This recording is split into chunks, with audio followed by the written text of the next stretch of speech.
Hello, my good friends. I hope you are all doing very well. I am so tired today, but you know what? We've got to get on getting on. As always, I am Elvish. Hello. I hope you are all doing very, very well. Today is a very weird video. I feel like I'm probably going to get a lot of hate for this video, and I'm very nervous. Um But today we are reviewing or discussing Dungeon Crawler Carl. This one is a book by Matt Diniman. I'm so sorry. I'm so sorry.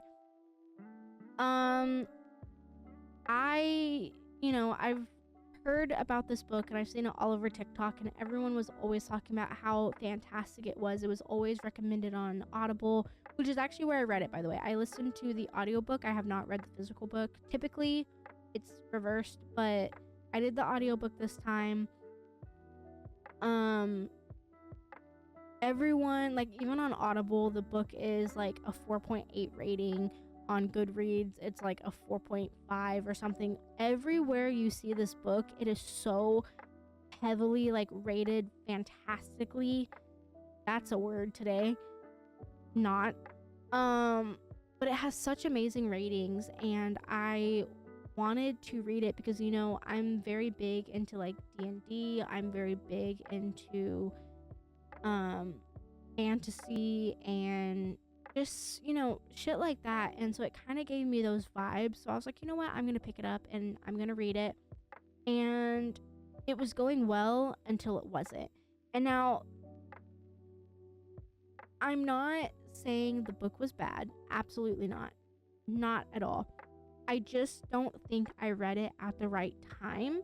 So I'm definitely going to have to go back and reread it. I am telling you firsthand right now, I did DNF the book about 75% through. I just could not. I tried. Typically, a book takes me only about a day, maybe 2 days max to finish it. This audiobook took me 3.5 weeks to get 75%. And I don't know why that is, but it's okay. Let's go ahead. Let's do a summary. Let's get into it, and then let's discuss it. And I am so down to have discussions in the comments. Once again, I know if you guys are new here, please don't spoil the other books. I don't even know if I'm going to read the other books now, but I do want to reread this at some point, or at least attempt to finish it. But if there is something I just completely missed or just did not cover in this book, let me know in the comments. And if you loved this book, let me know absolutely why you loved it. Or honestly, if you hated this book, let me know why you hated it.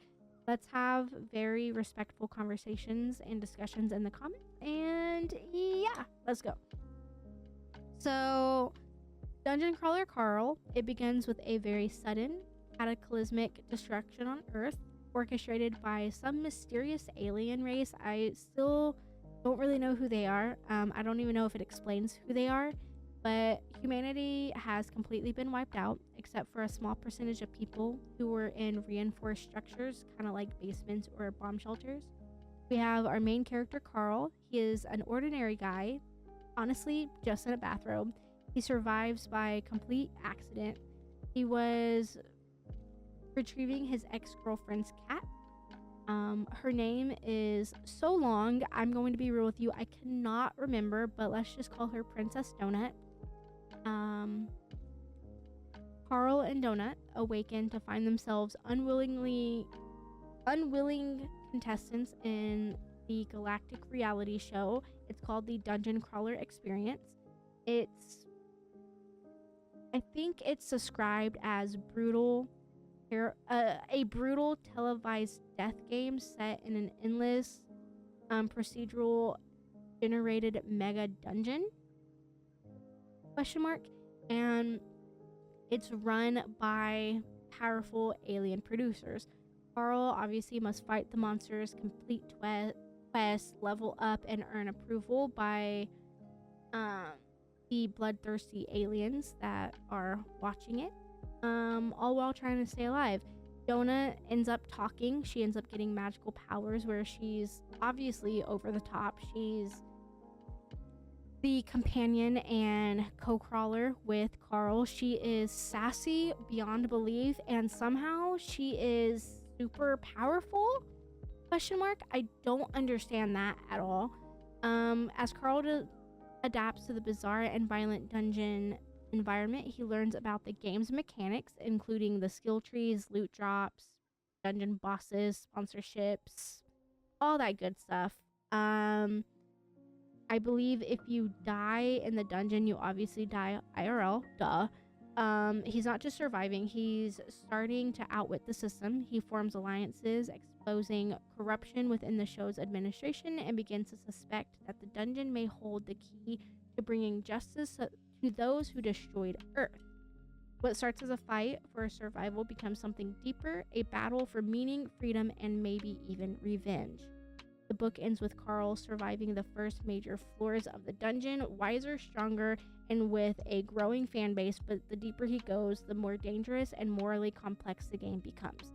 I did have to get that last bit of the summary online.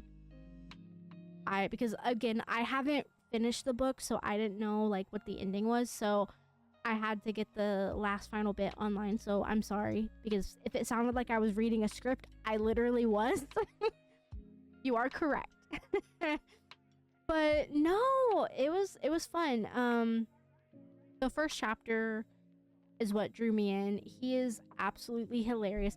He gives me very much Nathan Drake vibes. I don't know if you guys know Uncharted, specifically the video games, not the horrible adapted Tom Holland one. I love Tom Holland, don't come at me, but it was a horrible movie. But he gives me very much Nathan Drake vibes, and Princess Donut is so... I would have dropped kicked this bitch over my back fence. I would have literally yeeted this motherfucker halfway across the world.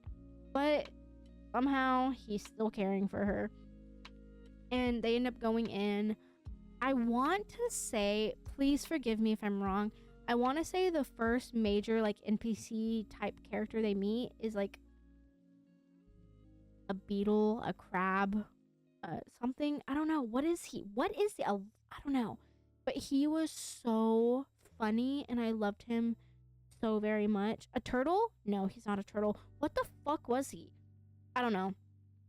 I loved him so much. My favorite part about the book though is the announcer, which funny enough should have been my least favorite part. So as I mentioned before, I only did the audiobook, so I didn't physically read the book. So in the audiobook, the announcer sounds like Claptrap from Borderlands, and if you know anything about me, I hate him. I loathe that robot. I refuse to play any more Borderland games if he is in it. And I don't know if he's in Borderlands 3, but I still haven't played it, and it's been out for like what, 6-7 years now. I refuse to play it because I hate Claptrap with a burning fucking passion. I literally want to just burn the robot alive. Just burn him and hope he doesn't pull a Michael Myers and come back to life. I just no.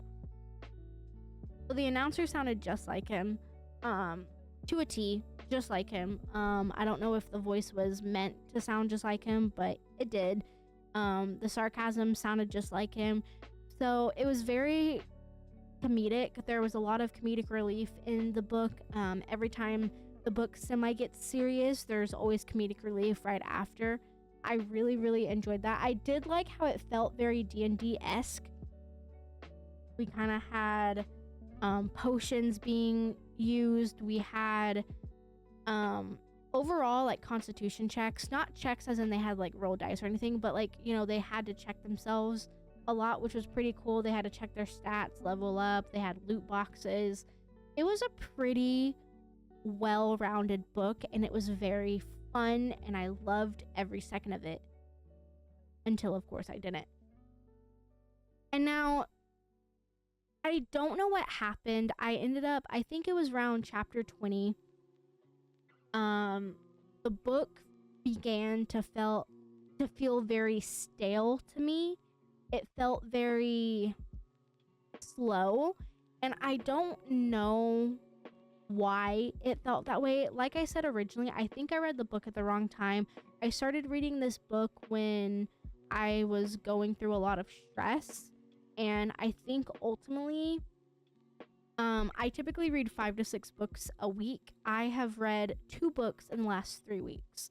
So I've gone through this massive reading slump, and I really ultimately think that my reading slump is what caused me to DNF this book, because I just became very bored with it, and I don't like the way that when I stopped reading, how it ended up to that point, because I just felt like we were stuck in the same room.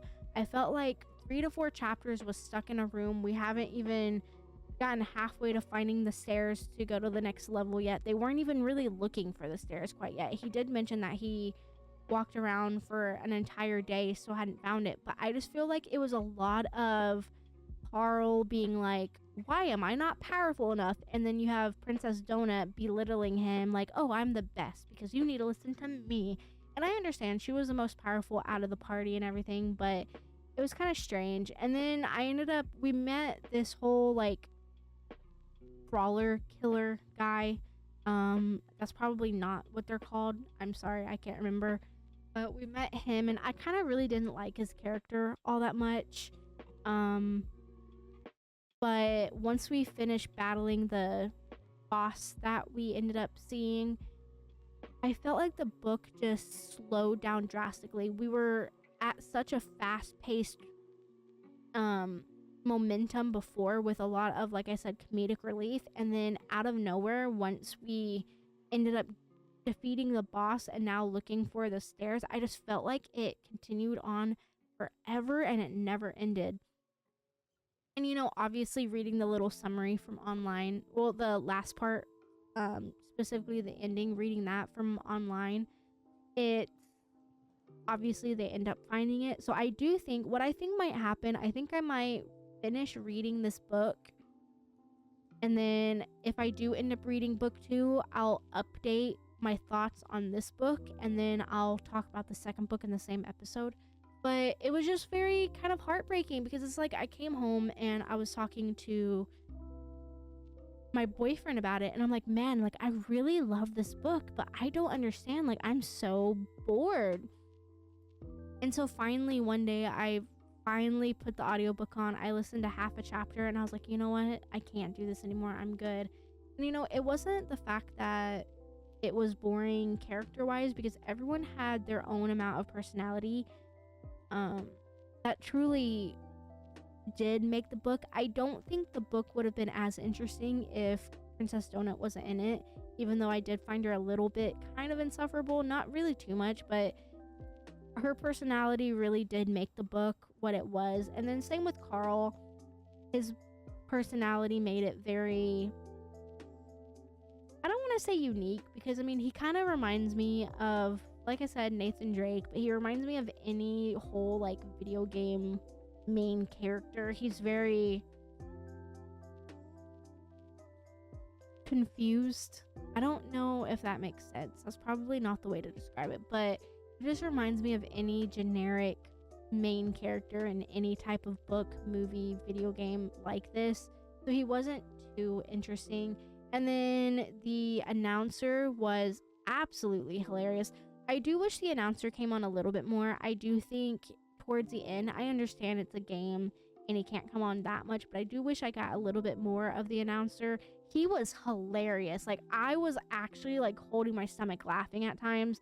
I really did like him, despite him sounding like Claptrap. Fuck him. But no, it was so good. And I don't know. I didn't really get to meet the companions all that much. I think I met one person, but I didn't really get to meet the companions all that much. And the NPC that we did meet at the very beginning, I loved him. He was precious baby number 1. He had to have been one of my favorite characters, and I can't even remember what he was. What was he? Oh, I can't remember. But the beginning part where I think it's like, please, I'm so sorry if I'm wrong. The goblins, they were on this like spike cart thingy or whatever, and he had to get in the room and he wouldn't let him in the room, and he finally let him in and they survived. It reminded me of that one scene from the Labyrinth whenever they're in the kind of like alleyway type thing, and like of like the rock alleyway underneath, and the whole chomper thing is coming after them, so they jump into the wall and you just see the cart go by. That's basically what it was giving. And it was very interesting. It was kind of nail bitey type ish esque. Yeah. But everything, like the book was easily 5-star all the way until like chapter 15, and then it went to 4, and then I actually have my book right here. Let me see what I ended up, because I have a reading journal if y'all didn't know. So let me see what I ended up giving it. I want to say I gave it a 3.5.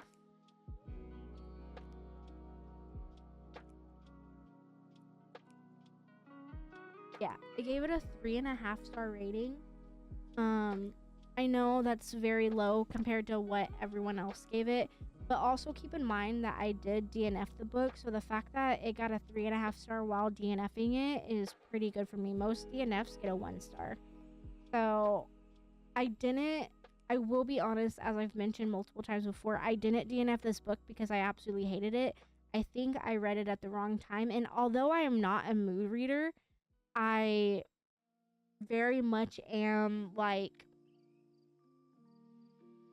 if a book isn't vibing with me right then and there, but I know everything about it, like I have a checklist. Let me see if this makes sense. I have a checklist of everything that I want. I want good character development. I want good plot. I want good side characters. I want good banter. I want blah, blah, blah, blah, blah, XYZ. This book checked every single one of those marks, but I'm still bored. So I'm wondering, that's why I'm saying I think I read it at the wrong time. So I know for this book specifically, I think I'm going to come back and reread it. And then we're going to try and read the second book and then go on from there. And I'm going to see if I can get the series out of the way. But as of right now, the series is DNF'd. But just watch. Just watch. That's going to be funny if like in 2-3 weeks after you watch this video, book 2 comes up. It's going to happen. We're going to read it. But yeah, this book was really, really good. I actually do recommend it. I actually did recommend it to a few friends because I know another one of my friends, he's very much into D&D, Warhammer, all of that stuff. So this gave all of those vibes, and he's looking for a book to read with vibes like this, so I ended up recommending it to him. So I am recommending this book, so I think I'm going to reread it at some point. But if you loved this book, let me know in the comments. I would love to hear everything about it, please. And keep it to this book specifically, not the series. I don't want to be spoiled for the series, but if you hated the book, or if you're like me and you DNF'd it, let me know why, because I'm very curious on what you guys think. But until the next time, I hope all of you have a very wonderful day. Please get a snack, please get water. Self-care is very, very important, and I will see y'all in the next one. Bye.